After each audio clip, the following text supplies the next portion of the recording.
texto faz referência ao processo de os organismos poliploides, né? Então, a gente tem os processos de euploidia e o processo de haploidia.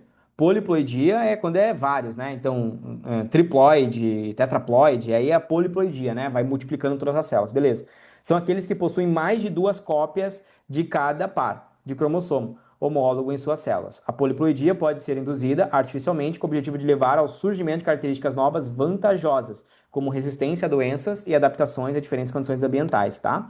Isso, claro, não em humanos, né, galera? Em humanos, geralmente não traz uma característica tão vantajosa, mas no agro, em plantas, geralmente isso é usado bastante, porque a gente reforça uma informação. É como se eu estivesse dobrando as informações de cromossomo, e aí, dobrando essas informações, eu tenho um reforço expressivo gênico, e aí eu consigo selecionar melhor aquela característica que eu quero, tá? E aí é trabalhada a haploidia para reforçar a característica genética, né?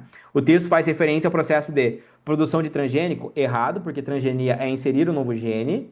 Letra B, terapia gênica para inativar genes hereditários, errado. Terapia gênica é um processo onde eu tiro células de um indivíduo, modifico elas e insiro novamente, fazendo processo de terapia. Pode ser clonagem de célula-tronco ali, isso é o processo de terapia gênica, é quando a gente está tratando ali aquele indivíduo, tá certo? Por uma questão genética.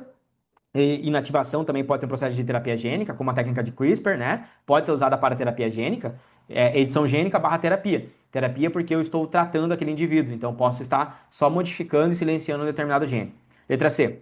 Clonagem de organismos altamente reprodutivos. Bom, aqui a ideia que ele está falando para a gente é a ideia de poliploidia, não de clonagem. Clonagem é um indivíduo exatamente igual. Então eu iria pegar, extrair ali o genoma, colocar numa célula nucleada, fazer o processo de germinação, de embriogênese, né? E aí eu estou fazendo clonagem. Aqui não é bem a clonagem, mas sim um processo de induzir a poliploidia, ou seja, aumentar o número de cópias cromossomas, aumentar o número de cromossomos. Então se tinha 20 cromossomos, passa a ter 40, passa a ter 80 cromossomos, entende? Então eu estou repetindo aqueles cromossomos que carregam informações genéticas, essas informações genéticas serão reforçadas e podem trazer vantagens para algumas espécies, não são todas, né? Letra D.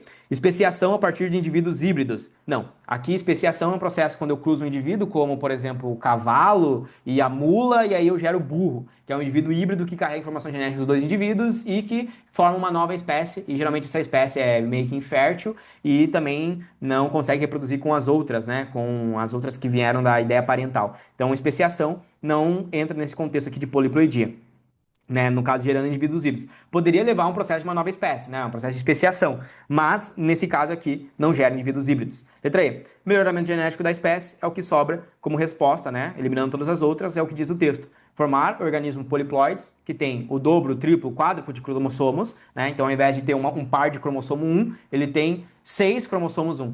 Tá? E isso pode trazer para ele vantagens, características, né? Vantagens ali no surgimento das características, porque ele tem o dobro de cromossomos. E isso é uma ideia de melhoramento genético de algumas espécies, utilizado muito em espécies de plantas, ok?